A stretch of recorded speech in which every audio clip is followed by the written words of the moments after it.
Hallo, baie welkom. My naam is Dani Matthee. Ek is so bly jy het hierdie video gekies om na te kyk. Vandag gesels ek oor wonderwerke. So as jy 'n wonderwerk in jou lewe nodig het, glo ek hierdie video is net vir jou, spesiaal vir jou. Maar voor ek begin wil ek net vir almal wat my bediening op een of ander manier ondersteun sê baie dankie. As jy 'n member is van die kanaal, dankie dat jy 'n member geword het. As jy nog nie is nie, oorweeg dit gerus om die membership knoppie te druk en 'n member te word. En as jy die kanaal op een of ander manier ondersteun, as jy my bediening ondersteun, dankie dat jy dit vir my moontlik maak om hierdie werk vir die Here te doen. En dan kan ek jou nie beloon nie. Glo en bid ek dat ons Hemelse Vader jou ryklik sal beloon vir wat jy vir die koninkryk doen. Nou ja, kom ek begin by wonderwerke. Daar is een ding wat alle wonderwerke met mekaar in gemeen het. Maar voordat ek jou vertel wat dit is, wil ek net so ietsie met jou deel van 'n wonderwerk wat die Here in my lewe gedoen het. En ek wou begin het deur te vertel van 'n wonderwerk wat die Here so 'n klomp jare gelede in my lewe gedoen het. En dit was toe ek 'n produksie vir Paasfees in die Opera Huis in Port Elizabeth opgevoer het. Nou gewoonlik doen ek 'n doordeal met die Opera Huis. Dit beteken sê nou maar die kaartjie verkoop vir R100, dan kry ek R70 en hulle kry R30. So as daar 100 kaartjies verkoop, dan kry hulle 100 maal met R30. En dit is dan die huur wat ek dan sou betaal het. So ek betaal nie fisies die huur vir die teater nie, hulle neem dit net uit die kaartjieprys uit. Maar hierdie produksie het die Here vir my gesê, moenie kaartjies verkoop nie, doen dit gratis en dan neem jy net 'n dankoffer na die tyd op. En so gesê, so gedaan, maar die Vrydag, voordat ons die Saterdag sou intrek in die Opera Huis en die Sondag 2 shows sou hê, toe bel Sia van die Opera Huis my en hy sê vir my, Dani, hier is nog geen kaartjies verkoop nie. Ek sê, ja, ons verkoop nie kaartjies hierdie keer nie, maar as ek die dankoffers ingekry het, dan sal ek die Opera Huis hulle deel gee. Hy sê vir my, nee, dit werk nie so nie, ek kan dit nie so doen nie, dis net as al kaartjies verkoop.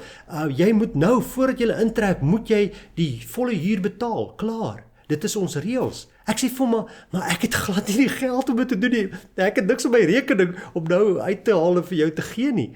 Maar sê ek vir hom, kan julle my tot Sondag aand kans gee? As die dankoffers inkom, dan glo ek sal dit genoeg wees om die huur te betaal. En goed, Sia ken my gelukkig goed. Hy sê vir my, okay, ek sal dit so doen. Maar onthou, Sondag aand wil ek die geld in die rekening hê. En ek bid, ek vra vir die Here, asseblief, ons het soveel geld nodig, dit is 'n klomp geld wat die Opera Huis kos elke dag om te huur, dit is wat ons nodig het, asseblief voorsien, gee dit vir ons. En ons doen die 2 shows, en na die eerste show neem ons 'n dankoffer op, en na die tweede show neem ons 'n dankoffer op, en al die spelers is na die tyd daar by mekaar, hulle tel daar op die tafel, op die verhoog, en ons het presies genoeg, ek dink ons het so 80 sent meer gehad, as wat ons nodig gehad het om die Opera Huis te betaal, en ek sê vir die Here, die 80 sent ekstra, en die Here sê vir my, jy kon eintlik vir meer gevra het, dan kon ek vir jou meer gegee het, maar die Here gee vir ons genoeg wat ons nodig het, anders weet ek nie wat ek sou maak nie. Ek het regtig met my hande in my hare gesit, daar was geen ander oplossing nie, God moes deurkom vir ons, en hy het.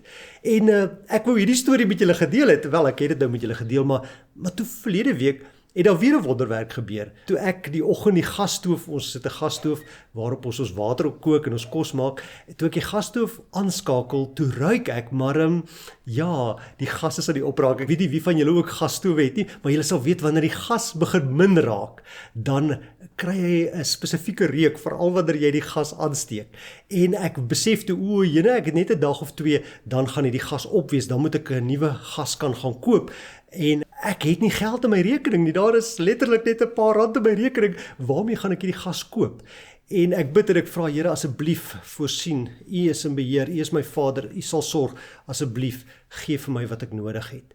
En die middag toe ek die ketel wil aansit, daar is die laaste gas klaar, en ek moet ry om te gaan gas koop.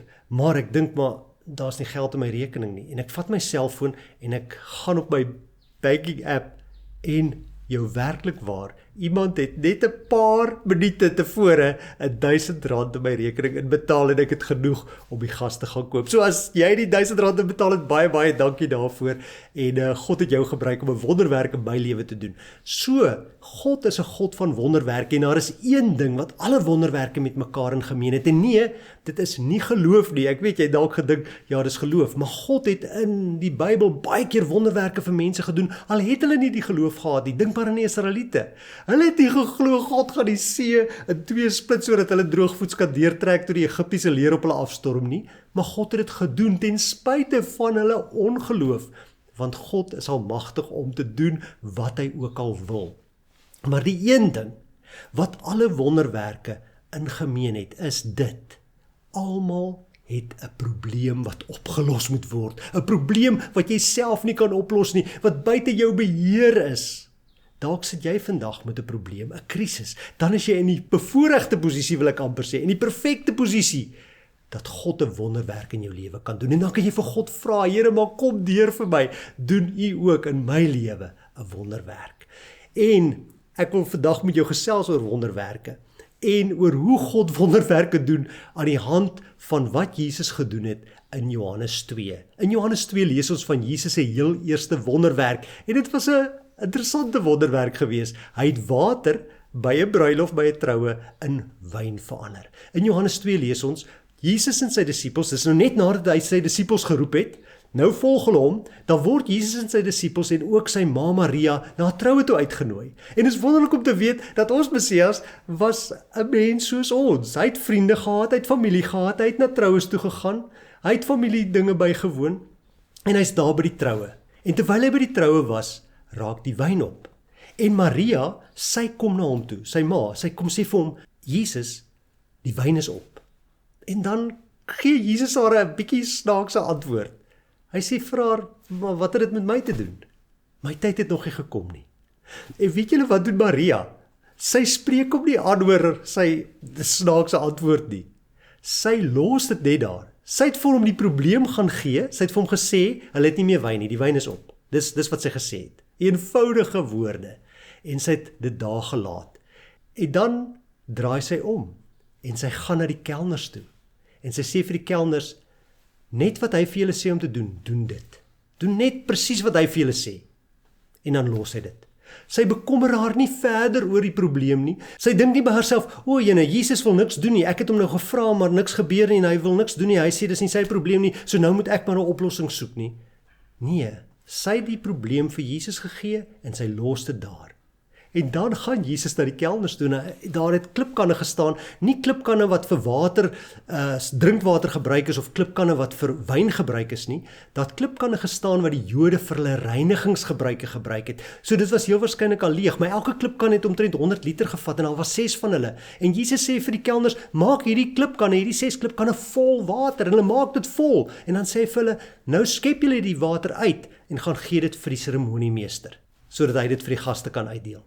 En hulle doen dit, hulle weet, dis water wat ons nou net hierin gegooi het, maar hulle skep het uit, hulle neem dit vir die seremoniemeester, en iewers vandat hulle dit skep, totdat hulle by die seremoniemeester kom, verander hierdie water in wyn, en die seremoniemeester proe die wyn, en hy weet nie wat gebeur het nie, hy was besig om die gaste te entertain, en hy proe, maar dit is fantastiese lekker wyn, en hy roep die bruidegom nader, hy sê, hoorie, ek weet nou nie hoe jou troue werk nie, maar gewoonlik, wanneer ons bruilof hou, dan sit ons eers die goeie wyn voor, eers die landgoedwyn, sodat almal beïndruk kan wees met hoe goeie kwaliteit wyn ons het, en dan as die mense 'n bietjie gedrink het, en nou nie te veel bodder meer nie, dan sit ons die goedkoop wyn voor. In my dae toe ek 'n student was, dink ek was dit tassies geweest, dan sit ons die tassies voor, maar jy het dit andersom gedoen, jy gee eers vir ons jou swakste wyn, en nou kom jy met die uithaler wyn, die wyn wat 'n prys sal wen as dit ingeskrywe word vir 'n wynkompetisie. Nou bring jy daai beste wyn van jou, nou dat die mense al 'n bietjie gedrink het. En met hierdie wonderwerk leer ons sommer 'n klomp dinge oor hoe God wonderwerke doen en wat ons kan doen as ons 'n wonderwerk in ons lewe nodig het. So as jy 'n wonderwerk nodig het, luister nou met gespitste ore. Maria het die probleem gevat en sy het dit na Jesus toe geneem. So as jy 'n probleem het wat jy nie self kan oplos nie, jy het 'n wonderwerk nodig. As jy 'n wonderwerk nodig het, gaan na God toe. Gaan sê in eenvoudige taal vir hom, wat is jou probleem? En los dit dan daar. Gee dit dan vir hom. Jy het die probleem gevat en jy het dit vir God gaan gee. Dis nou nie meer jou probleem nie. Wees net gehoorsaam om te doen wat God vir jou sê jy moet doen. As hy jou wil gebruik om hierdie probleem op te los, wees net gehoorsaam in wat hy vir jou wys, wat hy vir jou sê, hoe jy dit moet hanteer. Maar dan los jy dit daar. Gaan soos Maria en sê dit in 'n eenvoudige gebed wat jou probleem is en vertrou dan vir God dat dit nie meer jou probleem is nie, maar dit is nou sy probleem. Hy sal nou verder sorg. En dan leer ons ook uit hierdie gedeelte uit, dat wanneer Jesus die wonderwerk doen, hy dit ordentlik doen. Die hoeveelheid wyn wat hy maak nie net 'n paar bottels wyn, sodat die mense daar weer elkeen 'n rondetjie kan drink nie. Hy maak omtrent, as mens gaan uitwerk, 600 liter, is omtrent 800 bottels wyn wat hy gemaak het. Genoeg om 'n drankwinkel te open. Maar dit is hoe Jesus werk, dit is wat God doen. As hy iets doen, dan doen hy dit ordentlik. En hy kan ook vir jou deurkom, hy kan ook vir jou 'n wonderwerk gee. 'n Groot wonderwerk gee. En dan maak hy nie maar net gewone wyn nie, hy maak uithaler wyn, hy maak wyn wat 'n prys sou wen, soos ek gesê het. Hy maak die beste. God wil en God kan ook deurkom vir jou. Hy kan ook vir jou die wonderwerk kom gee. Ek wil jou bemoedig met 'n storie. Dit is 'n ware gebeurtenis wat hier in die 1950s plaasgevind het. Dr. Helen Roseveer, sy was 'n sendeling in die Belgiese Kongo en 2 jaar nadat sy as sendeling daar begin werk het hulle 'n wonderwerk nodig gehad. Daar was 'n sendinghospitaal by die sendingstasie, maar dit was in die middel van nêrens, in die oerwoud naby die ewenaar.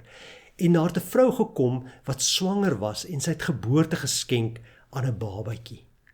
Maar die vrou is tydens die geboorte oorlede. Sy het gesterf. En hulle het by die sendinghospitaal nie 'n broeikas gehad om die kleine babatjie wat vroeggebore is in te sit nie. En hoe hulle dit gewoonlik doen, hulle vat gewoonlik, sê sy, maar 'n boks, en dan voer hom uit met kombersies en so aan, en hulle sit 'n warmwatersak saam met hierdie klein babatjie binne in die boks om hom warm te hou deur die nag. Maar toe hulle die warmwatersak, en hulle het net een warmwatersak gehad by die sendinghospitaal, toe hulle die warmwatersak vol warmwater maak, toe bars die sak, toe skeur hy stukkend, en daar het hulle nie meer 'n sak nie. En die aand kom nader, en wat gaan hulle maak? En Dr. Helen Roseveer vertel dat sy kort na hierdie gebeure het sy 'n Bybellesie gegee vir die skoolkindertjies daar by die sendingstasie. En toe vertel sy vir hulle wat nou net gebeur het. En een van die dogtertjies sê, maar kom ons bid en ons vra dat Jesus vir ons 'n warmwatersak sal gee. En Dr. Helen sê, sy wat die sendeling is, het nie eers daaraan gedink om te bid vir 'n warmwatersak nie, want het sy gedink, ons is in hierdie verlate wêreld. Hier kom nie mense eers by ons aan nie. Hier kom nie karre verby nie. Wie gaan vir ons 'n warmwatersak kan bring? Niemand weet eers ons is hier nie. En daarom het sy nie eers daar gedink om te bid nie. Maar die dogtertjie sê, kom ons bid. En sy sê toe, goed, kom ons bid. En toe hulle bid, toe bid hierdie klein dogtertjie en sy sê, Here Jesus, gee asseblief vir ons 'n warmwatersak sodat ons vandag daardie klein pappa babietjie kan warm hou.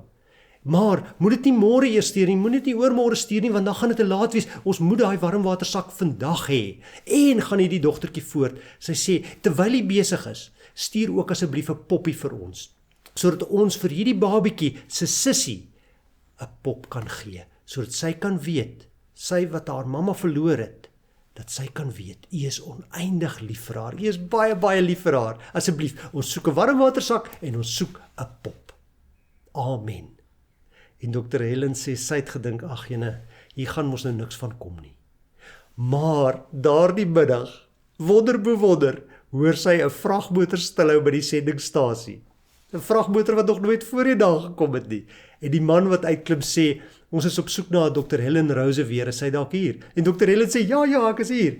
Die man sê, wel, ek is nou nie die posaflewering nie, maar iemand het vir my hierdie boks gegee en gevra, as ek hierdie rigting kom, moet ek dit asseblief kom afgee. Dit is 'n boks wat van Engeland af gestuur is, van 'n sonnaarskoolklas daar, vir Dr. Helen Roseveer. En Dr. Helen sê, sy roep sommer al die kinders nader, en hulle maak die boks oop, en daar is klere in, en daar is kombersies in, en allerlei dinge, en toiletries in, en, sê sy, die dogtertjie wat gebid het, kom nader, en sy sê, maar die warmwatersak moet hier in wees, en sy grawe, en sy haal onder in die boks 'n warmwatersak uit. Dit waarvoor hulle gebid het God op die regte tyd gestuur. En sy sê, maar as die warmwatersak hier is, sal God definitief 'n pop ook gestuur het. En sy grawe weer, en heel onder lê daar 'n pop. 'n Pop, omdat God vir daardie klein sussie wou sê, ek weet van jou, ek is lief vir jou, jy is nie alleen nie, al is jou ma dood, al is jy in hierdie verlate wêreld waar jy dink, niemand weet van jou nie. Ek weet van jou, en ek gee om vir jou. En so het God 'n warmwatersak en 'n poppie voorsien, toe hulle dit nodig gehad het. En so wil God ook vir jou voorsien. Ek weet nie wat jou probleem is nie, ek weet nie wat jou behoefte is nie, ek weet nie hoe groot jou probleem is nie, maar ek weet God is groter, God is almagtig en God is in staat om vir jou 'n wonderwerk te gee. Vat vandag jou probleem na die Here toe en vertrou hom om deur te kom vir jou. Dit was lekker gewees om hierdie met jou te kon deel. As jy nog nie het nie, subscribe asseblief. As jy 'n member wil word, oorweeg dit asseblief gerus. Druk die membership knoppie en dan kan jy dit van daar af vat. En ek wens jou 'n wonderlike, fantastiese, heerlike Jesusdag toe met 'n wonderwerk spesiaal vir jou. Want God is oneindig lief vir jou. Mooi dag verder. Totsiens.